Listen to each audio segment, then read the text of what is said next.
After recently planning my wedding, I couldn't help but put said industry through the inbound sales and marketing lens and see where most of these companies fell short. After all, some of these purchases do have some similarities to B2B complex sales. Higher price points than consumers are used to for everyday purchases, longer sales cycles than say buying groceries, holiday travel, or a new smartphone. Multiple stakeholders or decision makers have to give their blessing. Hopefully only two, but not uncommon to have more if parents get involved or legal if finance. As such, we dissected our buying experience with photographers, musicians, venues, coordinators, staffing agencies, and many other vendors through the lead generation and funnel optimization lens to see where best practices were not being used. Let's be strangers to webpage visitors. Like B2B sales, most wedding purchases are researched online prior to contacting a vendor, so if your company is not found, you won't even be considered. Be found. Many vendors do other things besides weddings, however, when pairing up location plus service in a keyword search, i.e. Seattle plus photographer, the searches including the word wedding tended to be top 5 in volume, i.e. Seattle wedding photographer. A few companies did have a special sections of their site dedicated to wedding services and therefore ranked higher in organic searches, however, this was the exception. Since till 60% of the clicks come from the top 3 results, being found means getting to the top 3 in search results. Use paid advertising selectively. Wedding vendor. How much revenue are you really generating from ads in printed magazines and newspapers? How much revenue are you generating from the very expensive wedding fairs and trade shows? If it's not much, or you are questioning your ROI return on investment, it may be worth cutting a small part of your marketing budget to try other channels like Google AdWords. It does need some research and time to set up appropriately, but can yield a better ROI than some of your other investments. And yes, advertising is an investment, and every dollar spent should be held accountable. Literally. For B2B businesses, do you know the ROI of each of your marketing channels? If not, you are likely overspending in some and underspending in others. A simple change in budget mix could yield exponential results. Leverage third-party sites. For any industry, there are authority publications that increase your credibility. Showing up on their sites will definitely boost your visits with higher quality leads and help you with organic rankings. Therefore, I was surprised to see that many of these companies were not showing up on Wedding Wire, The Knot, or others. Visitors to leads inquiries. Awesome, the engaged couple found your site and is looking at it.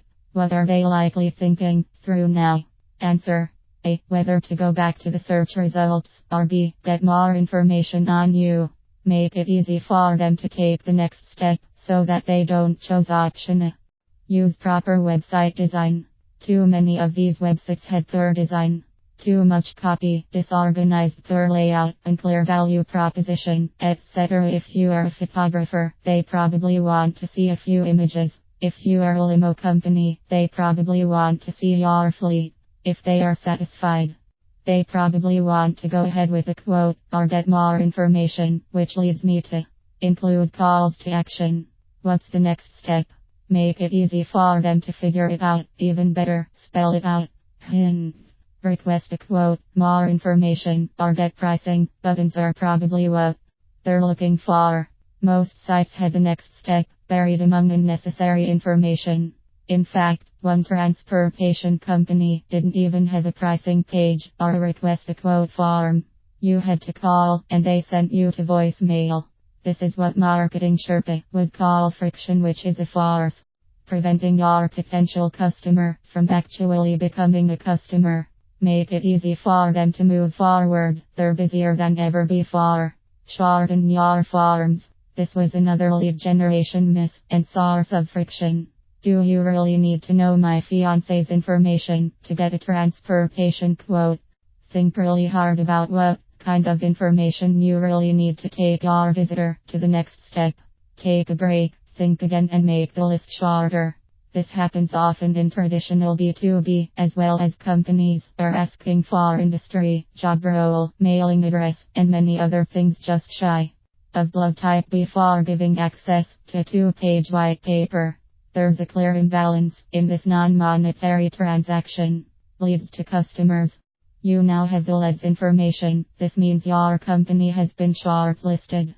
However, there are still a few steps before earning their business. Respond quickly.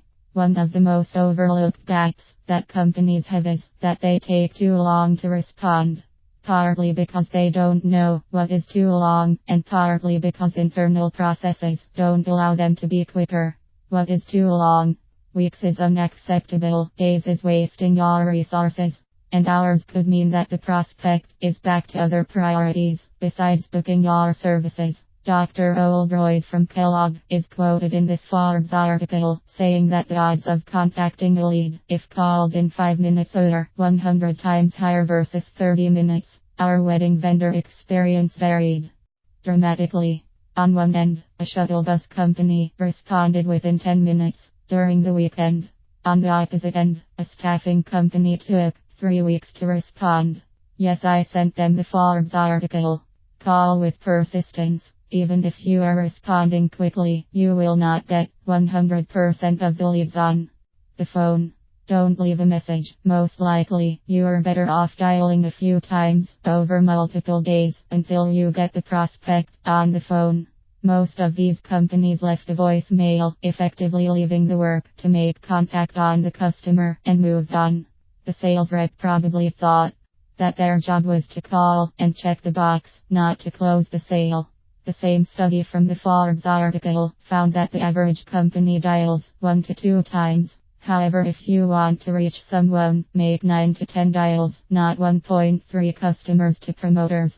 Now that you have a customer and have delivered the service, most companies think that their relationship ends there, but it shouldn't. Get reviews. They have become a critical variable that leads are using to decide which company to go with. Just like in B2B complex sales, the buyer has alternatives and will use other considerations other than price. In this case, other people's experience will be a key determinant. Therefore, after delivering your service, you should send a pre-written cookie-cutter email to your customers, inviting them to leave a review on Yelp or other industry-appropriate sites. For B2B businesses, think about how to turn your customers into advocates. There are interesting parallels between the wedding industry and the B2B complex sale. Most B2B companies I've worked with have had these same gaps across their funnel, from lead generation through deal making. With these 9 lessons learned, your company can also benefit and avoid some common pitfalls. Odds are your competitors are making some of these mistakes. Here's your chance to differentiate.